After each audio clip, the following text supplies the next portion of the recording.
श्री शिवाय नमस्तुभ्यं नमस्तुभ्यं सुरेश्वरी हरिप्रिया नमस्तुभ्यं दयानिधे। नमस्कार दोस्तों, आप सभी को मौनी अमावस्या व्रत की हार्दिक शुभकामनाएं। ऐसा कहा जाता है कि मौनी अमावस्या के दिन गंगा जल अमृत में बदल जाता है। माघ मास की अमावस्या, जिसे मौनी अमावस्या कहते हैं, यह योग पर आधारित महाव्रत है। मान्यताओं के अनुसार इस दिन पवित्र संगम में देवताओं का निवास होता है, इसीलिए इस दिन गंगा स्नान का विशेष महत्व है। माघ मास को भी कार्तिक मास के समान ही पुण्यदायी मास कहा गया है। गंगा तट पर इस कारण भक्तजन एक मास तक कुटी बनाकर कल्पवास करते हैं। हिंदू धर्म में मौनी अमावस्या का विशेष महत्व माना जाता है। यह मुख्य रूप से माघ माह के कृष्ण पक्ष की अमावस्या को मनाया जाता है। मौनी अमावस्या को लेकर यह मान्यता है कि इस दिन मनु ऋषि का जन्म हुआ था। साथ ही यह भी माना जाता है कि इस दिन गंगा जल में ही देवी देवताओं का वास होता है।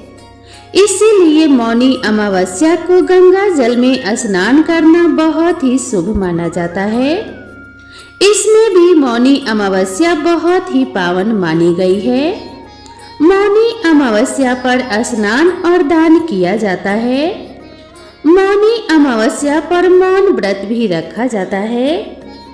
इस दिन साधु संत और अन्य लोग मौन व्रत भी रखते हैं। मौनी अमावस्या के दिन लोग पूरा दिन मौन रहकर बिताते हैं। शास्त्रों के अनुसार चंद्रमा को मन का देवता माना गया है और अमावस्या के समय चंद्रमा के दर्शन नहीं होते, जिसके चलते मनुष्य के मन की स्थिति बिगड़ने लगती है। इसीलिए मौनी अमावस्या के दिन चुप रहकर यानी मौन धारण कर मन की स्थिति को संभालने की कोशिश की जाती है और मन में ईश्वर का जाप करके दान का पुण्य प्राप्त किया जाता है। मौनी अमावस्या पर पितरों के लिए अनुष्ठान किया जाता है। जिन लोगों को अपने पितरों की मृत्यु की तिथि की जानकारी नहीं है, वे इस दिन अपने पितरों का पिंडदान कर सकते हैं। मौनी अमावस्या पर पितरों के पिंडदान और तर्पण से उन्हें मुक्ति मिल जाती है। साथ ही पितर वैकुंठ धाम चले जाते हैं। इस साल मौनी अमावस्या 29 जनवरी को है।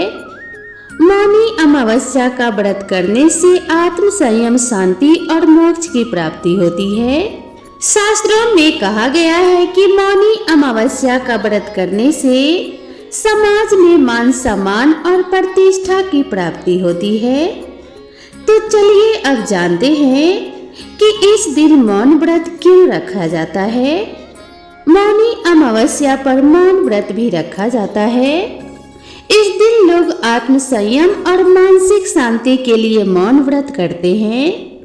साधु संत इस दिन मौन व्रत रखते हैं क्योंकि मौन मन को कंट्रोल में रखने और ध्यान में एकाग्रता का सबसे सशक्त माध्यम है। शास्त्रों के अनुसार मौन व्रत से व्यक्ति आध्यात्मिक उन्नति प्राप्त करता है। इस साल की मौनी अमावस्या बहुत ही विशेष है। भगवान सूर्य इस समय मकर राशि में गोचर कर रहे हैं। वहीं 29 तारीख को भी चंद्रमा भी मकर राशि में गोचर करेंगे। गुरु पंचम भाव में विराजमान है। ऐसे में एक उत्तम स्थिति बन रही है। इस दिन सिद्धि योग का निर्माण भी हो रहा है। महाकुंभ में इस दिन अमृत स्नान किया जाएगा। इस वजह से इस साल की मौनी अमावस्या बहुत ही विशेष रहेगी। इस दिन अगर आप भी व्रत रख रहे हैं तो प्रातः उठकर सबसे पहले स्नान करें और फिर भगवान विष्णु और भगवान शिव की पूजा करें। साथ ही मौनी अमावस्या व्रत की कथा सुने।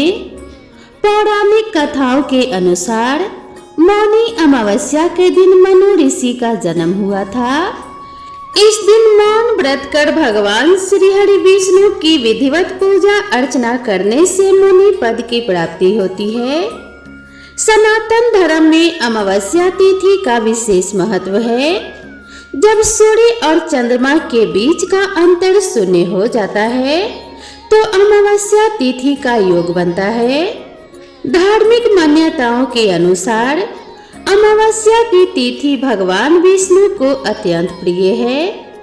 मौनी अमावस्या पर मौन धारण कर स्नान करने का विधान है। इस दिन पीपल के पेड़ एवं भगवान विष्णु की विधिवत पूजा भी काफी महत्वपूर्ण मानी जाती है।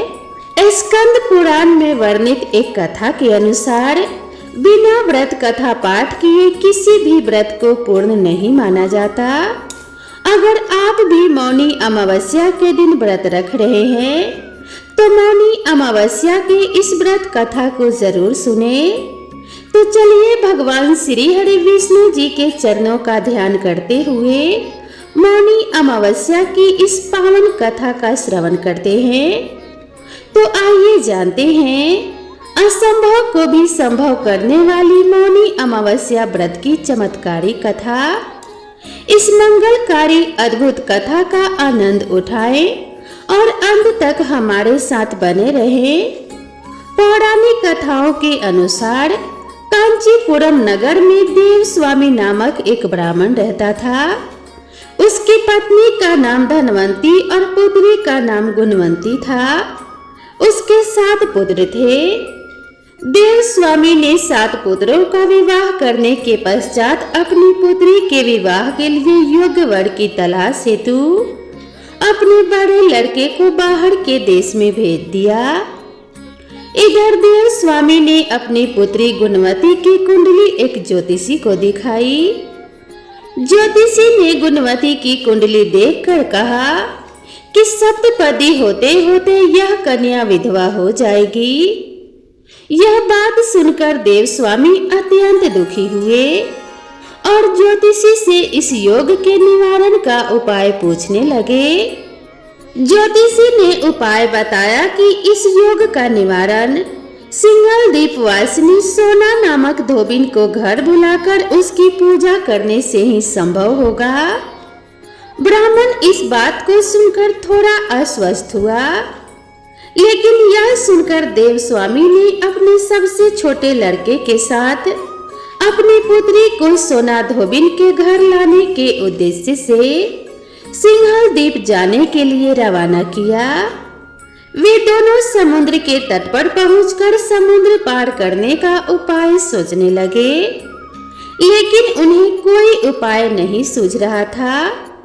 थक हार कर दोनों भाई भूखे प्यासे एक बट वृक्ष की छाया में उदास होकर बैठ गए। उस वृक्ष के तने की एक खोखल में गिद्ध के बच्चे रहते थे। वे दिन भर इन दोनों को परेशान होते हुए देख रहे थे। शाम को बच्चों की माँ उनके लिए कुछ आहार लेकर आई और उन्हें खिलाने लगी, लेकिन गिद्ध के बच्चों ने कुछ भी नहीं खाया और अपनी माँ से कहने लगे, इस वृक्ष के नीचे आज सुबह से ही 2 भूखे प्यासे प्राणी बैठे हैं। जब तक वे नहीं खाएंगे हम लोग भी कुछ नहीं खाएंगे। बच्चों की बात सुनकर उनकी माँ गिद्धनी को दया आई। उसने दोनों प्राणियों को देखा और उनके पास जाकर कहा, आपकी इच्छा मैंने जान ली है, आप लोग भोजन करें। कल प्रातः मैं आप लोगों को समुद्र पार सोना के घर पहुंचा दूंगी। गिद्धनी की बात सुनकर उन दोनों भाई बहन की चिंता कम हुई। दोनों को अत्यंत प्रसन्नता हुई। उन्होंने गिद्धनी को प्रणाम कर भोजन किया। प्रातः होते होते गिद्धनी ने उन्हें सोना के घर पहुंचा दिया। वे दोनों पास के ही जंगल में झोपड़ी बनाकर रहने लगे। उन्होंने अपनी सेवा से सोना को प्रसन्न करने का निश्चय किया।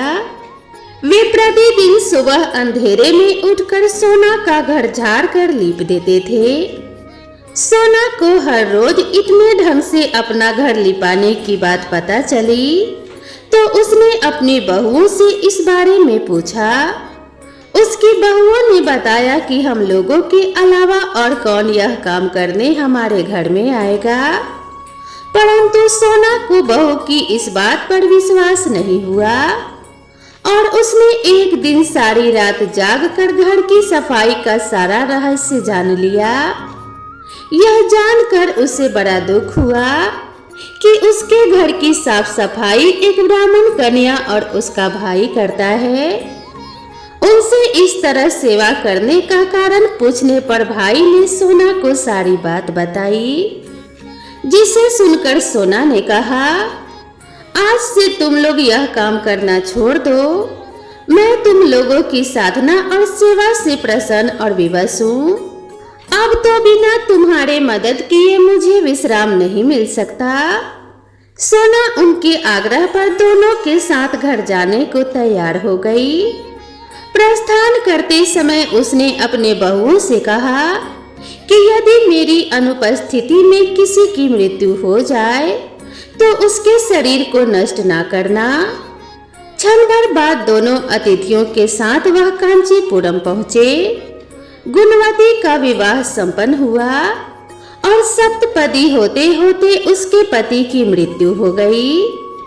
सोना ने अपने संचित पुण्य का फल गुणवती को दान कर उसके पति को जीवित कर दिया और उन्हें आशीर्वाद देकर वह सिंघल द्वीप के लिए रवाना हो गई।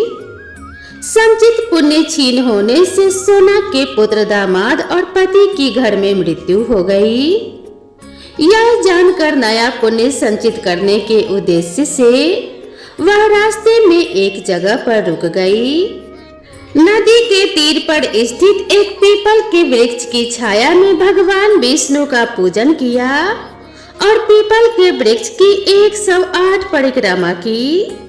इतना करना था कि सोना के पुत्र दामाद और पति जीवित हो गए और उसका घर फिर से धन्य धान्य से भर गया। इस प्रकार निष्काम भाव से सेवा करने का उत्तम फल सोना को प्राप्त हुआ। अतः सभी को इस कथा से शिक्षा लेनी चाहिए और यही इस व्रत का लक्ष्य भी है।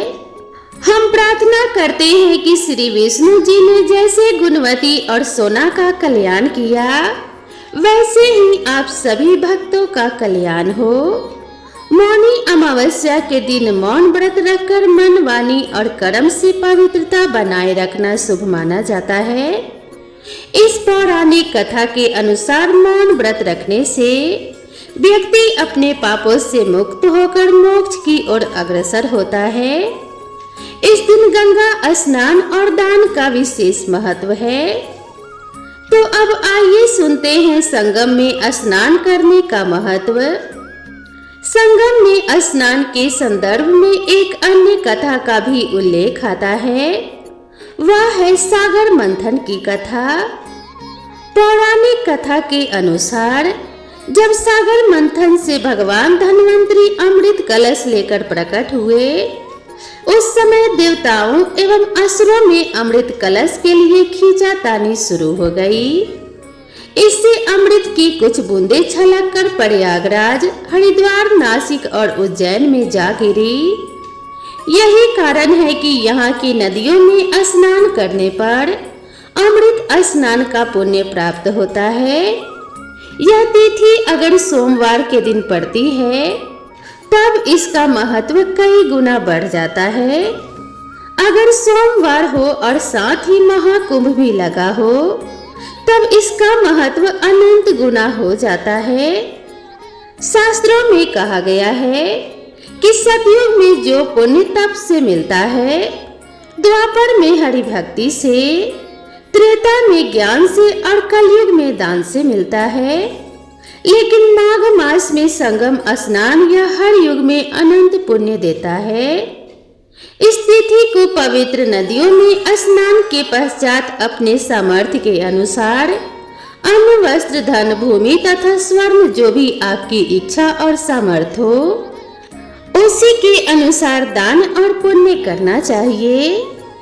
इस दिन तिल दान भी उत्तम कहा गया है। इस तिथि को मौनी अमावस्या के नाम से भी जाना जाता है।